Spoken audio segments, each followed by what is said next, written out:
الحمد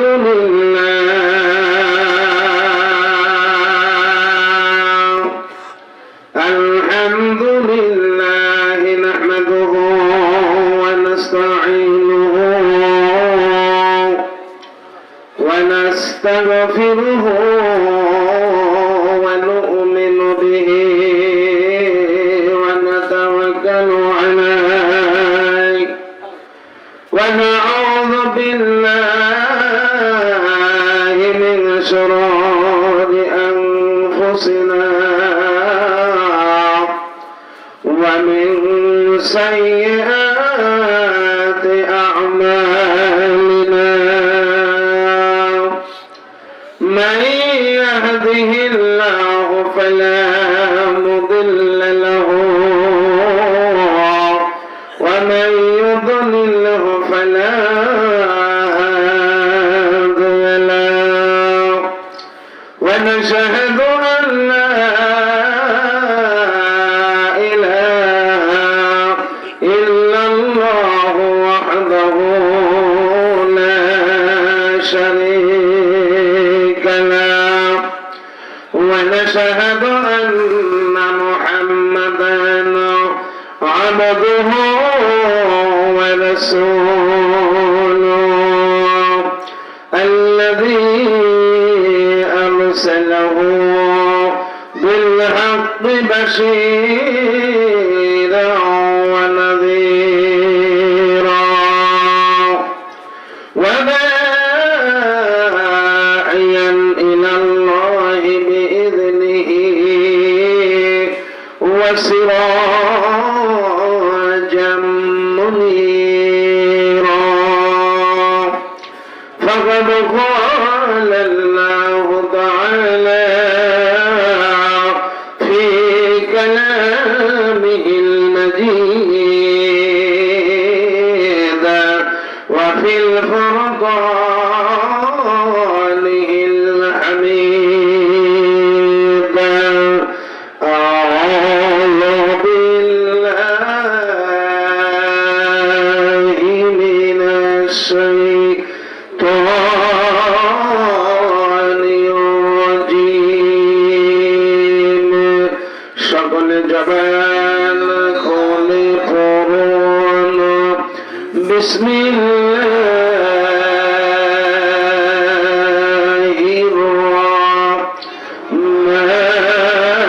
রহমানির রহিম আল্লাহু আকবার। يا أيها الذين آمنوا اتقوا الله حق تقاته ولا تموتن إلا وأنتم مسلمون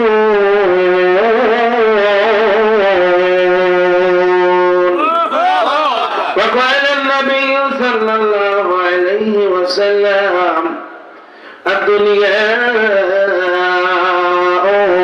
مزرعة الآخرة إن الله وملائكته يصلون على النبي يا أيها الذين آمنوا صلوا عليه وسلموا تسليما اللهم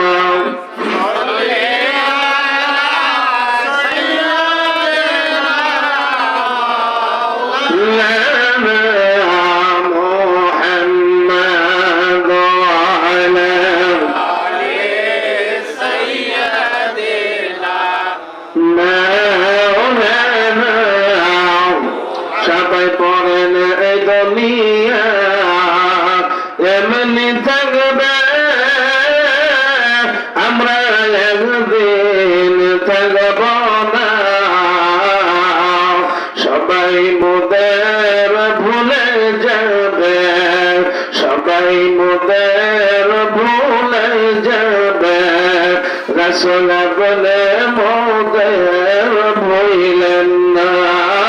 আল্লাহুম্মা, খুব ভালো লাগে, নবীকে খুশি করেন। মাওলানা মুহাম্মদ আলা সাইয়্যিদিনা মাওলানা, প্রেমাগুন জ্বলে মরি ওহে খোদা রব্বানা,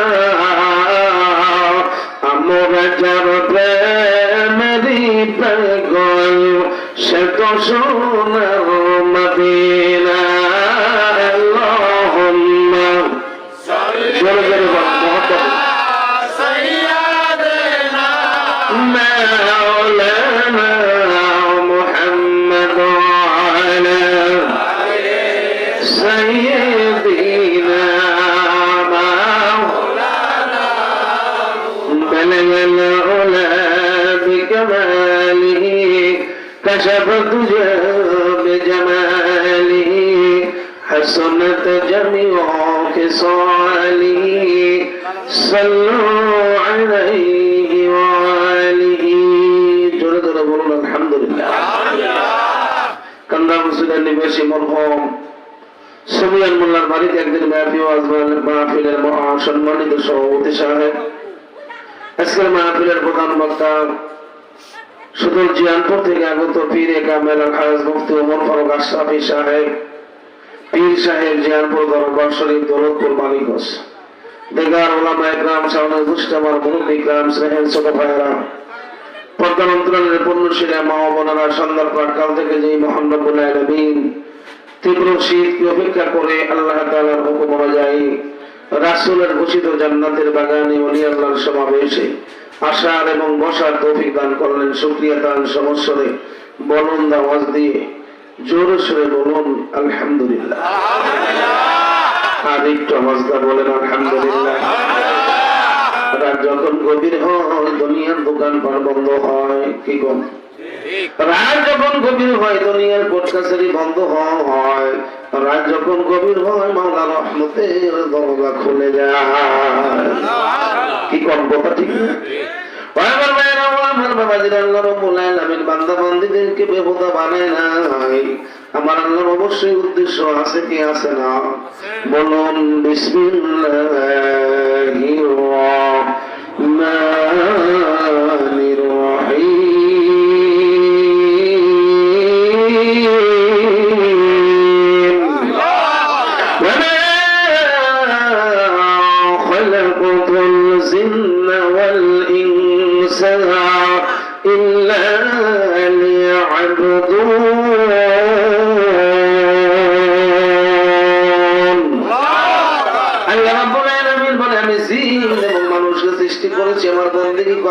দাসত্ব করার জন্য, গোলামি করার জন্য, হুকুম পালন করার জন্য। বিদায় কান্দা বসলেন লোকজনের অভাব নাই, সকল মানুষ কিন্তু এই জায়গায় আসতে পারে নাই, কি কোন কথা ঠিক কিনা? বিদায় যারা আসতে পেরেছেন এই মানুষগুলি আল্লাহর গোলাম হয়ে গেছেন। এই গোলামদের জীবনে গুনাহ আমার আল্লাহ মাফ করে দিয়েছে। আরেকটু জোরে কম। এমন একজন মহামানব উম্মত আমরা হতে পেরেছি, বিশ্ব মানবতার মুক্তির দূত সাইয়্যিদুল আম্বিয়া আশরাফুল আম্বিয়া খাতামুন নবিয়্যিন ইমামুল মুরসালিন রাহমাতাল লিল আলামিন। যে নবীর সুপারিশ ছাড়া কেউ জান্নাতে যাইতে পারবো না, ওই নবীর উপর আবেগ ভরা কণ্ঠে বলুন সাল্লাল্লাহু আলাইহি ওয়াসাল্লাম। আজকে একটু শীত বেশি, এই জন্য এসে আপনারা কষ্ট পেয়েছেন, কি কোন কথা ঠিক কিনা? আসলে কষ্ট কার জন্য করতেছেন বলেন তো? দুনিয়ার মানুষকে খুশি করার জন্য? আল্লাহর জন্য কষ্ট করা লাগবে না? আল্লাহ এত সুন্দর নিয়ামত আমাদের দান করেছেন, কথা ঠিক কিনা? ও আমার ভাইয়েরা, ও আমার বাবাজিরা, দুনিয়াটা থাকার জায়গা নাকি কোন কথা ঠিক কিনা? তুমি বর্ণনা করে ইহা हम सब मुसाफिर हैं वही आखिर ठिकाना, कोई आगे रुहाना है कोई पीछे रुहाना। কবি বর্ণনা করে দুনিয়াতে বন্ধু বান্ধবের অভাব নাই, কবরেতে আমল নাই। কি করেন কথা ঠিক না? এই জন্য দুনিয়া আমল করে অন্ধকার কবরে যাওয়া লাগবে। দুনিয়ার মধ্যে অট্টালিকার মালিক হলেন 150 টাকা বিল্ডিং, কোন লাভ নাই যদি আপনার আমল ভালো না থাকে। কি করেন কথা ঠিক কিনা? বাগদাদের বাদশা ছিল হারুন রশিদ। গরুর নাম কি? হারুন রশিদ যখন তার রাজপ্রাসাদের পাশ দিয়ে ঘুরঘুর ঘুরে ঘুরে হারুন রশিদ তাকে একটা লাঠি দিয়ে দিলে আর বলল, পাগল রে, তোমার চাইতে যে বেশি পাগল, এরকম একজন পাগলকে তুমি লাঠিটা দান করে দিবা। কিন্তু দীর্ঘদিন ঘোরার পরে আর লাঠিটা দিতে পারা নাই। আসার পরে বাহালুলকে ঘুরে দিয়ে বলতেছে, লাঠিটা আপনার নেওয়া লাগবে। পৃথিবীর মধ্যে লক্ষ্য করে ঘুরে দেখলাম আপনার চাইতে বোকা মানুষ পৃথিবীর মধ্যে কেউ নাই। কারণ যে ব্যক্তি আল্লাহকে বলে অঢেল সম্পত্তির মালিক হয়, অট্টালিকার মালিক হয়, ওই ব্যক্তির মতো বোকা মানুষ পৃথিবীর মধ্যে কেউ নাই। আমাদের দেশের মধ্যে বিল্ডিং এর মালিক হলে লোকটারে পায় বুদ্ধিমান। কি কোন কথা ঠিক না? কিন্তু শরীয়তের পরিভাষায় বিল্ডিং এর মালিক হলে বুদ্ধিমান হওয়া যায় না। ওই ব্যক্তি বুদ্ধিমান যেই ব্যক্তি আল্লাহওয়ালা। কথা ঠিক কিনা? কথা ঠিক কিনা? যেই ব্যক্তির কাছে আল্লাহ রাসূল আছে ওই ব্যক্তি পৃথিবীর মধ্যে শ্রেষ্ঠ নিয়ামতের মালিক হইছে। কথা ঠিক কিনা? এই জন্য বন্ধুরা অন্ধকার কবরে যাওয়া লাগবে। শীত একটু বেশি, এই বলে বাড়িতে বসে থাকা যাবে না। আমাদের তরিকতের যিনি ইমাম আযম আবু হানিফা রাহমাতুল্লাহ আলাইহি, উনি ইশারের ওযু দিয়ে 40 বছর নামাজ আদায় করেছে। কয়বার? 40 বছর। কয়বার? 40 বছর। আমার ভাইরা, আমার বাবাজিরা, প্রশ্ন উঠতে পারে রাতের বেলায় ঘুমাইলে কি ওযু থাকে না যায়? কোন নাকি রাতে ঘুমাইলে ওযু থাকে না যায়? তাহলে উনি 40 বছর কিভাবে নামাজ পড়লো? কম তাইলে এত বোঝা যায় না ঘুমায় নাই। কি করে না? উনি রাতের বেলা ইশারের নামাজ পড়ার পরে 2 রাকাত করে নামাজ পড়তেন, নফল নামাজ। ধরে কোন কয় রাকাত? প্রথম রাকাতে তিনি 15 পারা কোরআন তেলাওয়াত করতেন, দ্বিতীয় রাকাতে 15 পারা কোরআন তেলাওয়াত করতেন। সবচাইতে দ্রুতগামী হাফেজ যারা কোরআন তেলাওয়াত করতে পারে তারপরেও এক প্রথম কোরআন তেলাওয়াত করতে 6 থেকে 6.5 ঘন্টা সময় লাগে। তাহলে সারা রাত কোরআন তেলাওয়াত করি তো শেষ। ফজরের আজান হয়ে গেছে, উনি ওই ওযু দিয়ে আবার ফজরের নামাজ আদায় করতেন।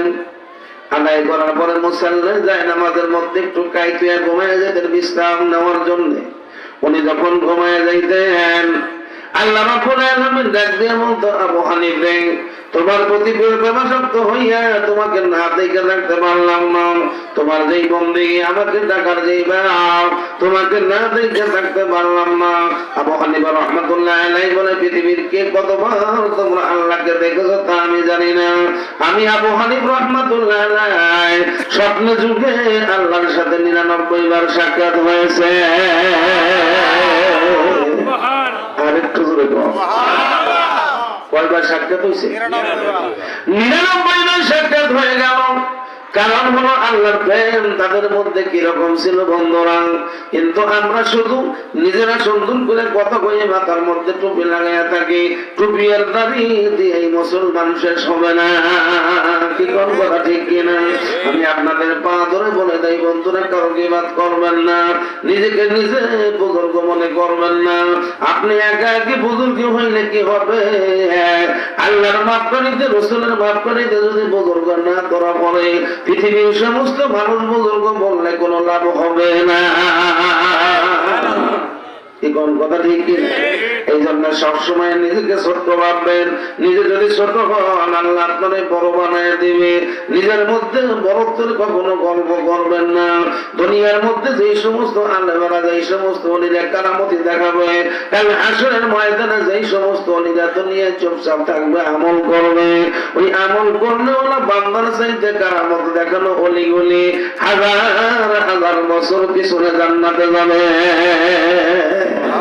তখন তারা আফসোস করে বলল, আল্লাহ, দুনিয়ার মধ্যে কারামত দেখাইয়া যে সময় চোখ নষ্ট করেছিলাম, আমরা যদি আমল করতাম তাহলে এই সমস্ত বন্ধুদের সঙ্গে জান্নাতে যাইতে পারতাম।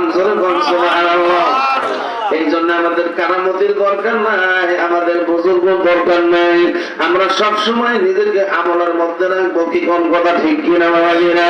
নিজেরা আমল করার চেষ্টা করবেন। মা বোনদেরকে অনুরোধ করে বলবো, যেই হেতু গ্রামের ভিতরে মাহফিল, বাড়ির মধ্যে মাহফিল, যেই হেতু তাফসীর মাহফিল না, আমি মায়েদেরকে পা করে বলবো, মা আপনি যখন একজন সৎ মা হয়ে যাবেন, আপনার পেটে দিকে জন্ম নেবে বরফের আব্দুল কাদের জিলানী রহমাতুল্লাহ আলাইহি। আপনারা নিশ্চয় জানেন বরফের আব্দুল কাদের জিলানী রহমাতুল্লাহ আলাইহি আব্বার নাম ছিল আবু সালেহ মুসা। জনগণ নাম কি? আবু সালেহ মুসা। আবু সালেহ মুসা জঙ্গি ছিল, তার আব্বার নাম কিসে?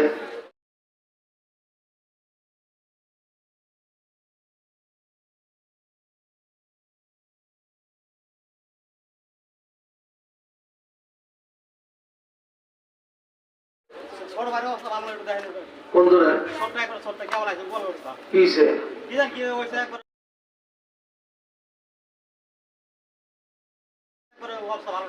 আমি কি করবো? পানি নিয়ে এসে এক গ্লাস পানি নিয়ে এসো না।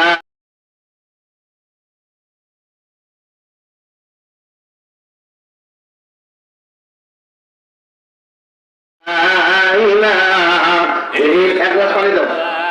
লা ইলাহা ইল্লাল্লাহ, জোরে লা ইলাহা ইল্লাল্লাহ, লা ইলাহা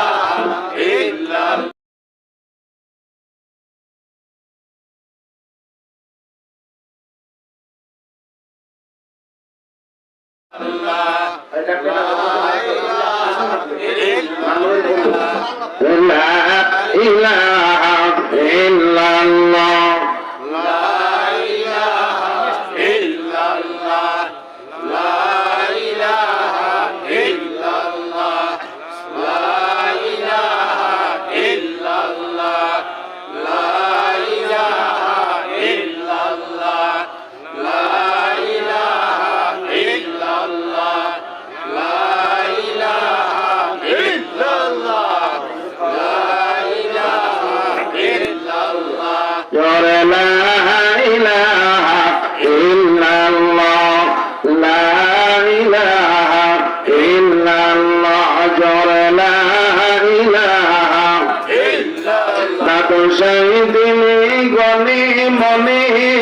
সকলে বানাইলেন তিনি, আদমকে করিল সৃজন, ওরাইবে মনের বাসনা। লা ইলাহা ইল্লাল্লাহ, জোরে লা ইলাহা ইল্লাল্লাহ, লা ইলাহা ইল্লাল্লাহ। দূরে মদিনা, বলেন বহুদূরে মদিনা, কেমনে যাব জানি না। বহুদূরে মদিনা, কেমনে যাব জানি না। দয়া করো দয়ার আল্লাহ, পোড়াও মনের বাসনা। লা ইলাহা ইল্লাল্লাহ, জোরে লা ইলাহা ইল্লাল্লাহ, লা ইলাহা ইল্লাল্লাহ, জোরে লা ইলাহা ইল্লাল্লাহ, লা ইলাহা ইল্লাল্লাহ, মুহাম্মাদুর রাসূলুল্লাহ। জোরে বলুন সাল্লাল্লাহু। আব্দুল কাদের জিলানী আব্বার নাম ছিল আবু সালেহ মুসা জঙ্গি, তার মায়ের নাম ছিল উম্মুল খায়র ফাতেমা। জোরে বলুন নাম কি?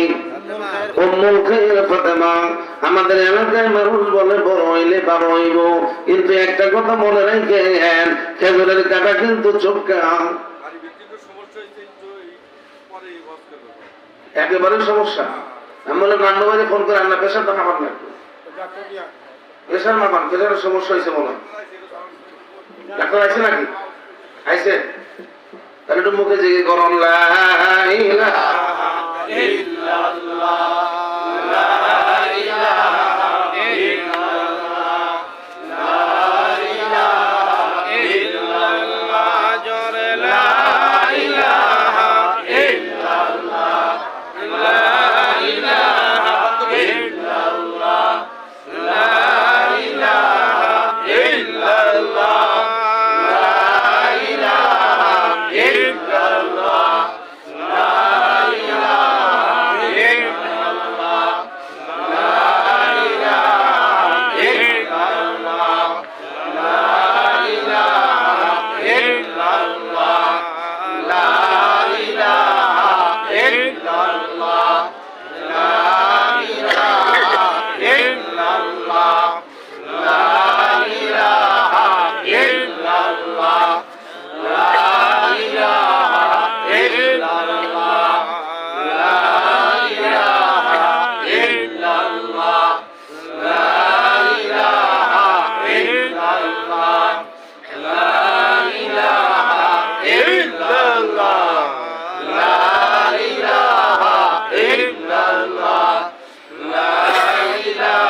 অবস্থা?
ভালো ভালো হয়েছে। لا إله إلا الله محمد رسول الله صلى الله কি হয়েছে?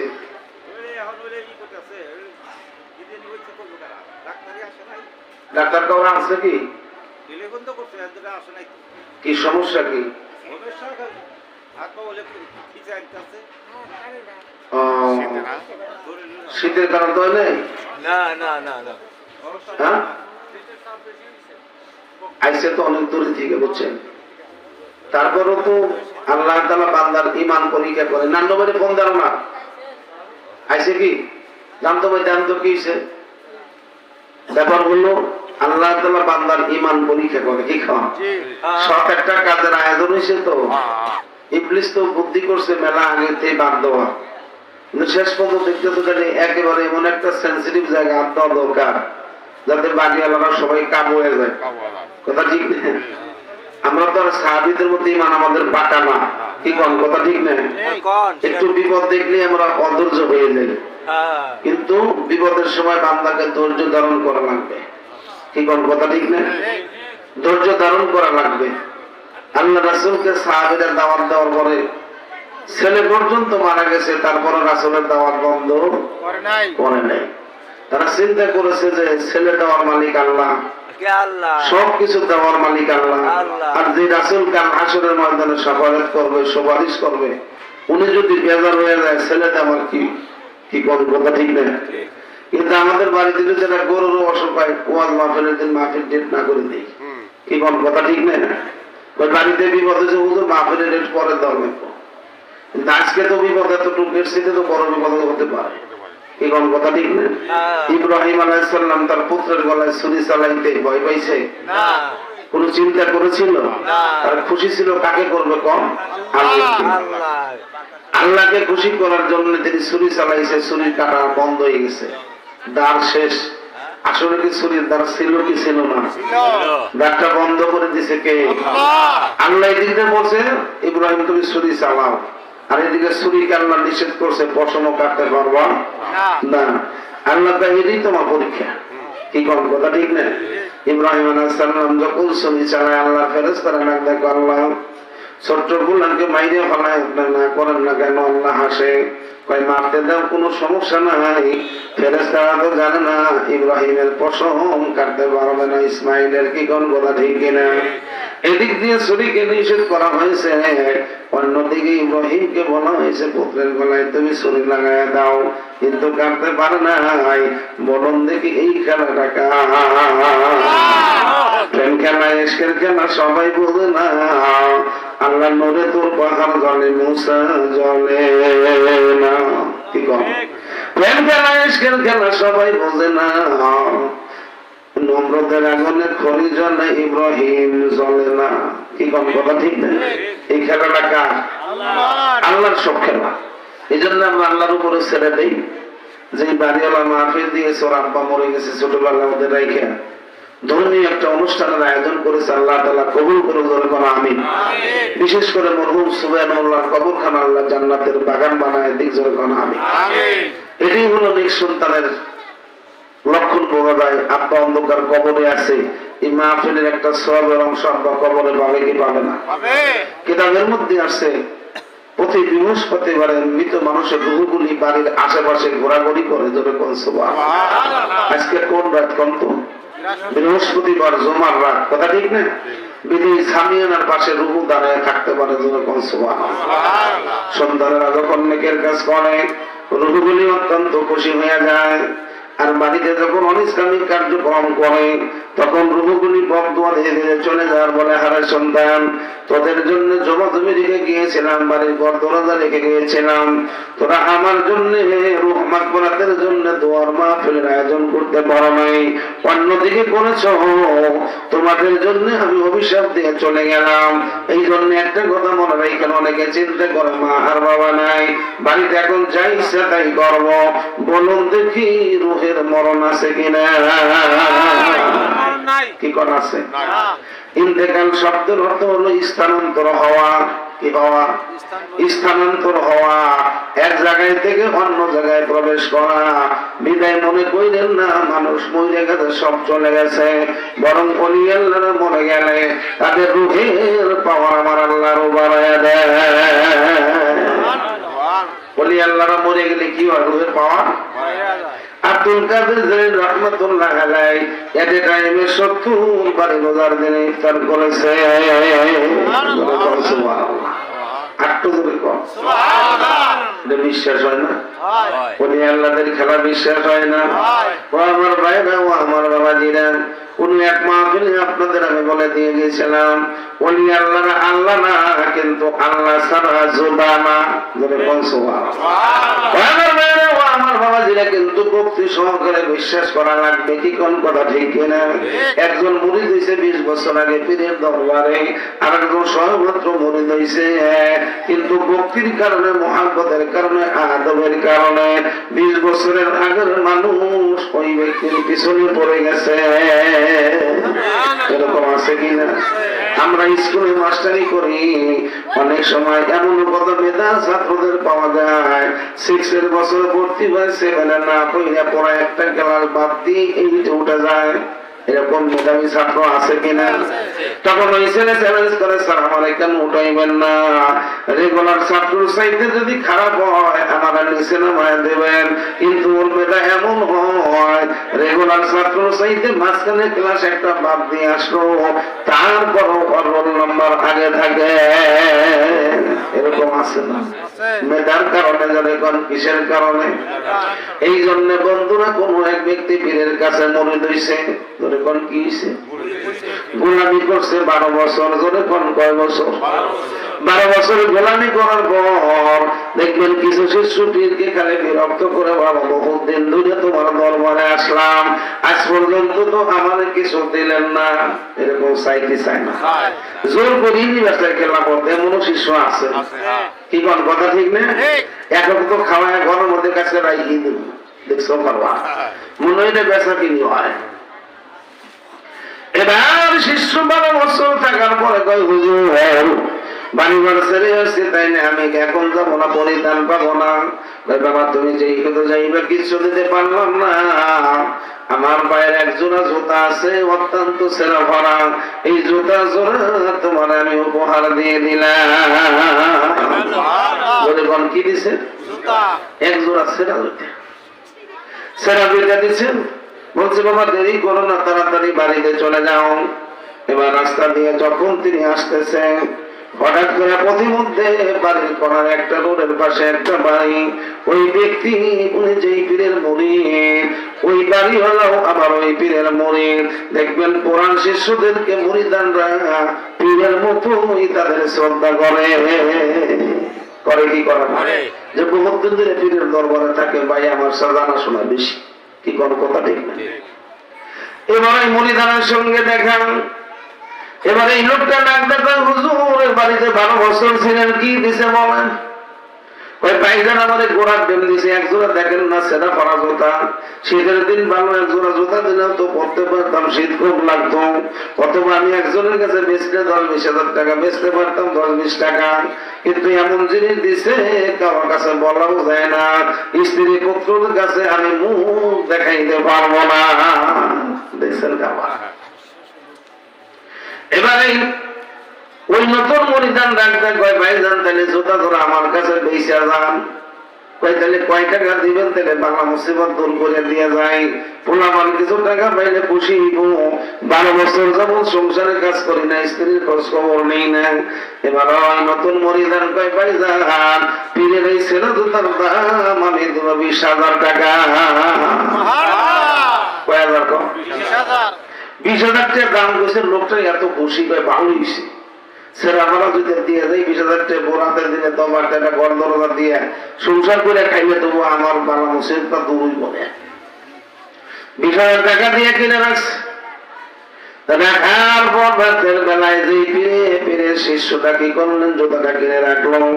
ওনার বালিশের অভাব নাই, জাজিমের অভাব নাই, খাটের অভাব নাই, কিন্তু রাতের বেলায় বালিশটা সরাইয়া পীরের ওই পুরান জুতা মাথার নিচে দিয়ে বালিশ বানায় শুয়ে আছে। কি বানাইছে? কোন বালিশ বানায় যখন শুইলেন, এবার রাতের বেলায় পীর সাহেব রৌহানি জগতে হাজির হয়ে গেছে মুরিদের বাড়িতে। যিনি প্রথম যাকে দান করেছে জুতাটা উপহার দিয়েছে, আসার পরে দেখে রে ওই বাড়িতে জুতা দেখা যায় না। এবার ঘুরতে ঘুরতে দেখতেছে জুতা মাথায় দিয়ে অন্য মুরিদান শুয়ে আছে। ওই ব্যক্তিকে রাত্রের বেলায় এলমে মারিফাতের তালকিন দেওয়া শুরু হয়ে গেছে। জোরে কন্যা সুবহানাল্লাহ। আপনি মাদ্রাসায় পড়েন নাই, স্কুলে পড়েন নাই, মাদ্রাসায় পড়লে ডক্টরের ডিগ্রি পাবেন, কামেল ডিগ্রি পাবেন, ভার্সিটিতে পড়লে মাস্টার ডিগ্রি অর্জন করতে পারবেন। কিন্তু ওলি আল্লাহরা যদি আপনাকে ডিগ্রি দিয়ে দেয়, স্কুল কলেজে পড়া লাগবে না, মাদ্রাসায় বারান্দা যাওয়া লাগবে না। ওনারা যদি আপনাকে চায়, উনি আপনাকে ওলি বানাইতে পারবে। আরেকটু বলবো, যেটা দুনিয়া কোনো কলেজে পাবেন না, এটা হলো ওলি আল্লাহদের মাধ্যম দিয়ে হবে। ও আমার ভাইরা, ও আমার বাবাজিরা, তখন ওই শিষ্যকে, নতুন শিষ্যকে যখন এলমে মারিফাতের তালকিন দিয়ে চলে গেল, যেই শিষ্যটা নতুন মুরিদ হয়েছিল জুতাটা ক্রয় করলো, আর যিনি বিক্রি করে চলে গেল, এখন লক্ষ্য করে দেখেন 2 দিনের ফাঁদের জমিনের আকাশ হয়ে যাবে। দিন দিন লোকটা এলাকার মধ্যে শ্রদ্ধার পাত্র হইতে শুরু করলো। এলাকার মানুষ তাকে সবাই মহাব্বত করা আরম্ভ করলো। একদিন 2 দিন করতে করতে বিশাল বড় দরবার হইতে শুরু হয়ে গেল। যাইতে যাইতে বিশাল দরবার হয়ে যায়। যেই ব্যক্তি বিক্রি করছে ওনার মনের মধ্যে রহস্য, আমি তো 20,000 টাকা পেয়েছে, সম্পদ বানাইলাম, অনেক কিছুই করলাম। উনি দেখে কিনা কি করলো, লসের মধ্যে আছে কিনা। আইসা দেখছে যে এই বাড়িতে একটা জফরি বাংলা ঘর ছিল, ছোট্ট একটা দুয়ার ছিল। এখন এই লোকটার বাড়ি ঘর দরজার অভাব নাই, ছোট্ট দুয়ারের পরিবর্তে বিশাল বড় দরবার হয়ে গেছে। এই জন্য কানার আমার ভাগ্যে দম মেলে না, কি কোন কথা ঠিক কিনা? ও আমার ভাইরা, ও আমার বাবা জিনে, শুধু মুরিদ হলেই হবে না, স্কুলে শুধু ভর্তি বললেই হাজিরা খাতার নাম থাকলে লেখাপড়া হবে না, নিয়মিত স্কুলে যাওয়া লাগবে, স্যারদের নিয়ম মানা লাগবে, কি কোন কথা ঠিক কিনা? মুরিদ যদি হতে চান, যদি আপনি পাবেন ফিরে আপনাকে জান্নাতে নেবে, এটা সম্পূর্ণ ভুল কথা। উনি আপনাকে রাস্তা দেখায় দিবে, সেই অনুসারে আমল করা লাগবে। আল্লাহ চাহিত হতে পারে আমার আল্লাহ মাফ দেবে, কি কোন কথা ঠিক কিনা? তাই বলে যদি পাবেন ফিরে আপনাকে জান্নাতে নেবে, এটা ভুল কথা হবে। কারণ আমার নবীর মেয়ে পর্যন্ত ফাতেমা যেই দিন ইন্তেকাল হয়ে গেল, ওনার কবরটা যখন খনন হয়, আবু জাফর গিফারী রাদিয়াল্লাহু তাআলা যখন তার কবর খনন করে, আবু জাফর গিফারী ডাক দিয়ে বলে, ও কবর রে, এমন একজন মানুষকে তোমার মধ্যে রাখা হবে, রাহমাতাল লিল আলামিনের মেয়ে হযরত আলী রাদিয়াল্লাহু তাআলা আনহুর স্ত্রী, হযরত হাসান হোসেন রাদিয়াল্লাহু তাআলা আনহুমার মা, তার সঙ্গে তুমি খারাপ ব্যবহার করবে না, আচরণ করবে না। কবরের ভিতর থেকে উত্তর আসে, বলে, ও আবু জাফর গিফারী রে, তুমি আমাকে নবীর মেয়ের পরিচয় দিও না, আলীর স্ত্রীর পরিচয় দিও না, হাসান হোসেনের মাকে আমি চিনি না। যেই ব্যক্তির আমল ভালো থাকবে, আমি কবর তার সঙ্গেই ভালো আচরণ করব। এই সংবাদ শোনার সঙ্গে সঙ্গে আবু জেহেল জঙ্গলের দিকে এমন ভাবে দৌড় মারলো, আর জীবনে আবু জাফর গিফারী বাড়িতে ফিরে আসে না। তাইলে নবীর মেয়ের সঙ্গে যদি কবর এই কথা বলে, তাইলে আমরা যারা নই মধ্যে সই মধ্যে মানুষ, আমাদের কি উপায় হবে, কি কোন কথা ঠিক কিনা? আমি আপনাদেরকে পা ধরে বলে, বন্ধুরা, নামাজটা ঠিক মতো পড়বেন, তবু জামাতে যে নামাজটা আদায় করবেন। নামাজটা যদি পড়েন, তাইলে এমন মাওলার নিকটবর্তী হয়ে যাবেন। আমার নবী বলেন, আসসালাতু মিরাজুল মুমিনিন, সুবহানাল্লাহু আকবার। আমার নবী মেরাজ করেছেন আল্লাহর সঙ্গে, আরশে আসিমে, আর তার উম্মতরা মেরাজ করবেন আমাদের ভিতরে। জোরে বলুন সুবহানাল্লাহ। একবার যদি আল্লাহর সঙ্গে বান্দার মেরাজ হয়, তাইলে আপনার জন্য মারফত কি আর জানা বাকি থাকে, কি কথা ঠিক কিনা? বান্দার সঙ্গে আল্লাহর যদি পরিচয় হয়, তাইলে ওই বান্দার মারফতের আর জানার কিছুই বাকি নাই, কি কোন কথা ঠিক কিনা? কিন্তু এলাকায় কিছু মানুষ কয়, হুজুররা মারফত জানে না, আমরা অনেক মারফতের সম্রাট হয়ে গেছি। কিন্তু আমার বড়ই পরিতাপের বিষয়, আমার নবী বলেছেন, আনা মাদিনাতুল ইলমি ওয়া আলিয়ু বাবুহা। আমার নবী বলেন, আমি হলাম বিদ্যার শহর, আলী হলো তার দরজা।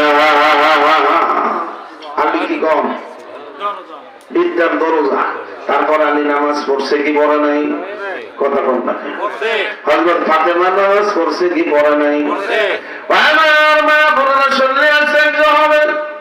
ফাতেমার বাড়িতে 3 দিন পর্যন্ত চলে আগুন জ্বলে নাই। কোন একদিন আল্লাহ রাসূল ফাতেমার বাড়িতে দেখতে গেছে, ফাতেমার দরজায় ডাক দিয়ে বলে, ফাতেমা রে। ফাতেমার জবান দিয়ে কথাটা বের হইতেছে না, এতই খোদাতে লেগে গেছে। এবার ডাক দিয়ে বলে, আব্বু গো, আমি যে ঘর থেকে বের হইব, আপনার সঙ্গে দেখা করা সম্ভব হবে না। আমি এমন একটা কাপড় পরিধান করে আছি আব্বু, যেটা পরলে মাথায় দিতে পারি না, মাথায় দিলে পড়তে পারি না। তখন আল্লাহ রাসূল জানালার ভিতর দিয়ে তার পাগড়িটা ঢুকায় দেখবে, মা তুমি এই কাপড়টা পরিধান করে আমার সঙ্গে দেখা করো। এবার ফাতেমা ওই কাপড়টা পরে নবীর সঙ্গে দেখা করলো। ডাক দিয়ে বলতেছে, ফাতেমা রে, তোমার স্বাস্থ্যটা এরকম মলিন হয়ে গেছে, কারণ কি রে মা? বলতেছে, বাবা আমি 3 দিন যাবত কিচ্ছু খাই না। আমার নবী ডাক দিয়ে বলে, ফাতেমা রে, তুমি 3 দিন যাবত খাও না। আমি রাহমাতুল লিল আলামিন বিশ্ব নবীর পেটের দিকে তাকায় দেখো, আমার পেটের মধ্যে পাথর বেঁধে আছে রে মা। আমি নবী 7 দিন যাবত কোনো কিছু খাই না। এবার আমার নবী ডাক দিয়ে বলল, ফাতেমা যায় না, নামাজ তুমি আদায় করো। নামাজ আদায় করার পরে বললো, যায় নামাজটা উঠাও। উঠার পরে দেখা নবী ডাকতে বলে ফাতেমা এই স্বর্ণগুলি বিক্রি করলে বহুত টাকার মালিক হইবা, তবে দুনিয়ায় তুমি টাকার মালিক হইবা রে মা, আখিরাতের জান্নাত থেকে মাহরুম হইবে, বঞ্চিত হয়ে যাইবা। ফাতেমা ডাক দিয়ে বলে আব্বু রে, আমি ওই দুনিয়া চাই না, আমি আখিরাতের শান্তি চাই। জোরে বলো সুবহানাল্লাহ। আজকে মা বোনদের মধ্যে টাকা পয়সা বাড়িতে অভাব নাই, কাপড় চোপড়ের অভাব নাই, তারপরে সংসারে কোনো শান্তি নাই। কি কোন কথা ঠিক কিনা? আমি মাদেরকে বলবো মা, তোমার মতো সুন্দর মা কিন্তু কবর জমিনে পড়ে আছে। কবরটা করে দেখো, তার লাশ পর্যন্ত নাই, চেহারা পর্যন্ত মাটির মধ্যে পচে গলে মিশে গেছে গো মা। তুমি এত সৌন্দর্য নিয়ে বড়াই কইরো না, কারণ তোমার স্বামী যদি তোমার প্রতি বেজার থাকে রে মা, তোমার এই সৌন্দর্যের কোন দাম আল্লাহর কাছে থাকবে না। কি কোন কথা ঠিক না? আমার নবীর চাইতে সম্মানিত মেয়ে তো পৃথিবীর মধ্যে আর কেউ হবে না। হযরত আলী রাদিয়াল্লাহু তাআলা কোন একদিন ফাতেমার সঙ্গে একটু কথা কাটাকাটি করার পরে আমার নবী যায় দেখে ফাতেমা আলীর পাশ দিয়ে এরকম ঘোরাঘুরি করে। আমার নবী ডাক দিয়ে বলে ফাতেমা রে, আলীর সঙ্গে তোমার কি হয়েছে? বলতেছে আপু আপনার মেয়ের জামার সঙ্গে সামান্য একটু কথা কাটাকাটি হয়েছে, যার কারণে বেজার হয়েছে, তাকে খুশি করার জন্য চেষ্টা করলাম। আমার নবী ডাক দিয়ে বলে ও ফাতেমা, আলীকে তুমি খুশি করবা, মনটা জয় করবা। সে যদি বেজার অবস্থায় তুমি যদি ফাতেমা মরে যাও, আমাকে যদি জানাজায় আসতে বলো রে মা, আমি নবী হইয়া তুমি আমার মেয়ে, তবু আমি জানাজা নামাজ পড়াবো না, কারণ আমি নবী জানাজা নামাজ পড়াইলে কি হবে? তোমার স্বামী যদি আলী তোমার প্রতি মন বেজার থাকে, জান্নাত তো দূরের কথা, জান্নাতের ঘেরান পর্যন্ত পাইবা না। এই জন্য মাদেরকে বলবো মা, স্বামীকে মহব্বত করবেন, ভালোবাসবেন। দুনিয়ার মধ্যে আল্লাহর পরে সবচাইতে সম্মান দেবেন আপনার স্বামীকে। আপনার স্বামীকে যখন বেশি সম্মান করবেন, আপনার দাম আল্লাহ আরো বাড়ায় দেবে। কিন্তু বর্তমান সমাজ ব্যবস্থা এমন হয়ে গেছে, কার স্বামীকে কত নিচে রাখতে পারে মহিলার মধ্যে প্রতিযোগিতা হয়। কি কোন কথা? ওই তুই এক কথা কর, হাতে হাতে পাগল হয়ে যাস। আমাদের 7 দিন ধরে কাপড় দিয়ে দিয়ে তা কোন দিন দিইনি। কি কোন কথা ঠিক নেই? মানে উনি তো দেই না, ওনারা সাথে বাকি বানায়। এরকম মহিলা আছে কিন্তু। তুই মানে বেড়ে বেড়াস না, কয় না তোর ভাই বেশি ভালোবাসে না, বেড়ান না। তুই আমাদের কত না করে, তাই একদিন শুনি না উনির কথা, উনির কথা কেরা মনে। এরকম মহিলা আছে কিনা? ও জাহান নামে যাইব, আল্লাহর বাণী বানাইব। কি কোন কথা ঠিক না? আমার মা বোনেরা শুনলে আশ্চর্য হবেন। আল্লাহ রাসূলের জামানায় কোন এক সাহাবী যুদ্ধের ময়দানে যাবে, স্ত্রীকে বলে গেল, স্ত্রী গো, আমি যতক্ষণ পর্যন্ত আসবো না, ততক্ষণ পর্যন্ত আমার বিনা অনুমতিতে তুমি কোথায় যাইতে পারবা না। এবার স্ত্রী সুন্দর ভাবে ঘরে অবস্থান করে।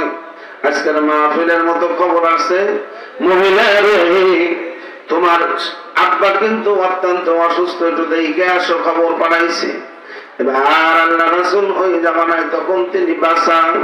আল্লাহ রাসূলের কাছে খবর পাঠাইল, হুজুর গো, আমার স্বামী নিষেধ করছে, স্বামীর অনুমতি ছাড়া যাওয়া যাবে না। এদিকে আব্বা অসুস্থ, খবর পাঠাইছে আব্বাকে দেখা দরকার, নবী একটু অনুমতি দিলে আমি যাইতে পারতাম। আমার নবী ডাক দিয়ে বলে, ওই মহিলাকে জানাইয়া দাও তার স্বামীর অনুমতি নাই, আমি রাসূল পারমিশন দিতে পারবো না।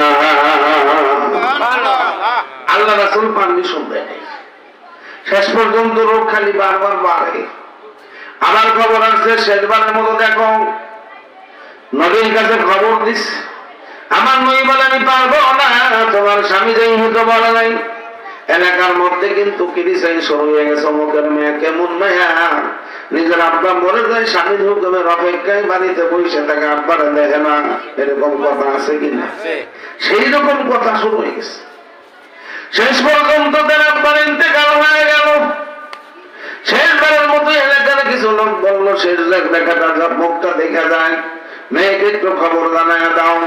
আল্লাহ রাসূলের কাছে খবর দিল, ইয়া রাসূলুল্লাহ, ইয়া হাবিবাল্লাহ, মহিলার এখন আব্বা মরে গেছে, এখন যাইতে পারবে কিনা, স্বামী নিষেধ করে গেছে।